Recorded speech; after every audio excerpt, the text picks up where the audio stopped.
What's going on, YouTube? Today I have an interesting video lined up for you guys.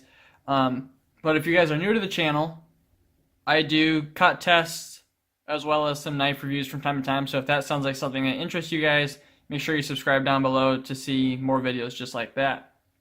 Anyhow, today's video topic is factory edge versus sharpened edge, just like you guys have probably seen in the title already. And today's knife is in Ontario Rat 1 in AUS-8. As everyone knows, factory edges don't do quite as well as a sharpened edge. It seems to be just a fact at this point with all the different testing that's been going around on YouTube. So let's talk a little bit about that.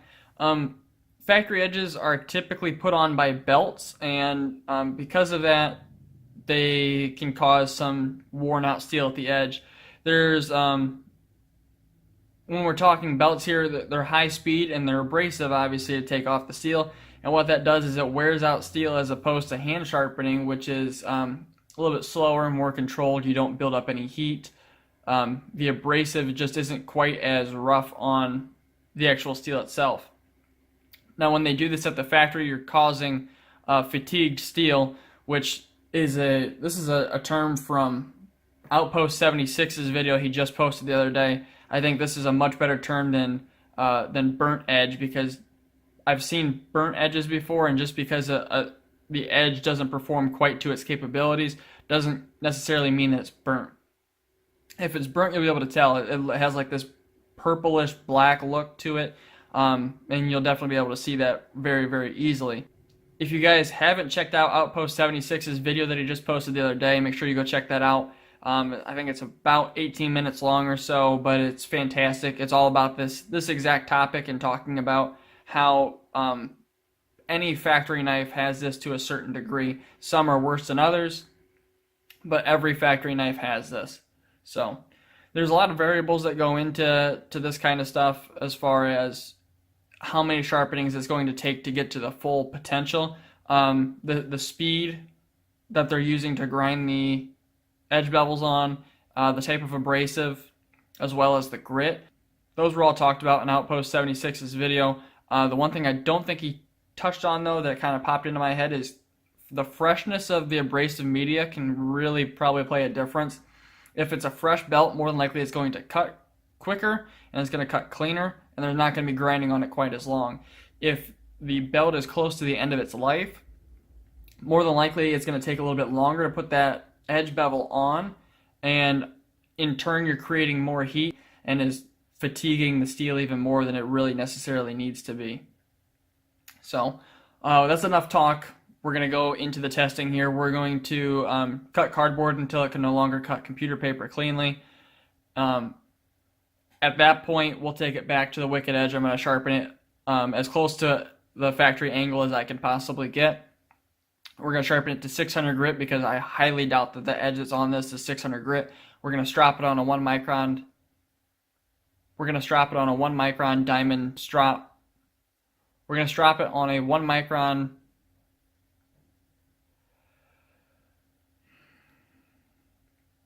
We're going to strap it on basswood that has 1 micron diamond spray on it, just to kind of, refine the edge a little bit, kind of like they do at the factory. And from there, we'll just continue to test until we get similar results back to back. So this might be a little bit of a longer video. Stick with me, guys. I think the results are going to be pretty darn cool. So let's get into some testing.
talk results here. So it took 5 total sharpenings to get to its maximum edge retention.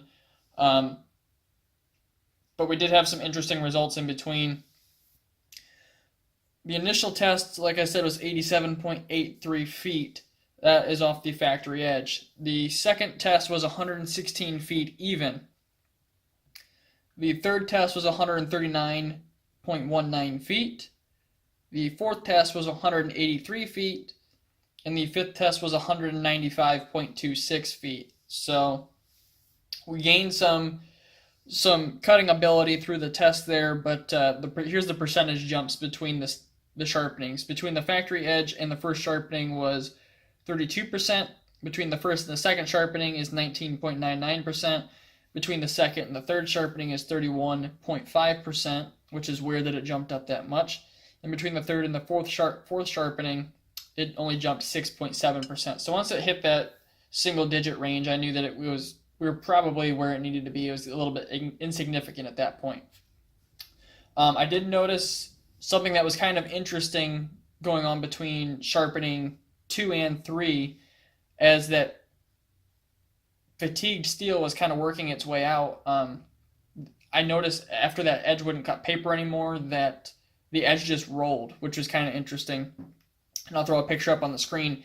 I could actually see a pretty visible roll where I was cutting at. So that's, one of the things that can happen with fatigued steel. Instead of it just blunting, it just rolled on me. So anyhow, guys, this has been a very long process. We're at about 3 hours now of just cutting and recording and sharpening and that kind of stuff. So if you guys really enjoyed the video, make sure to drop a like down below just to let me know that you guys enjoyed this type of video, because this is a lot of work. I still probably got about an hour of editing to do. I really hope you guys enjoyed it. Go check out Outpost 76's channel, because he's done quite a few of these on different knives, high-end knives, low-end knives, the Chinese knives, American-made knives. It doesn't matter. He's tested a bunch like this. So go check him out. And I hope to bring you guys more videos just like this one. If you aren't already subscribed, make sure to subscribe down below if you want to continue to see videos just like this one. And as always, guys, thanks so much for watching. Have a great day.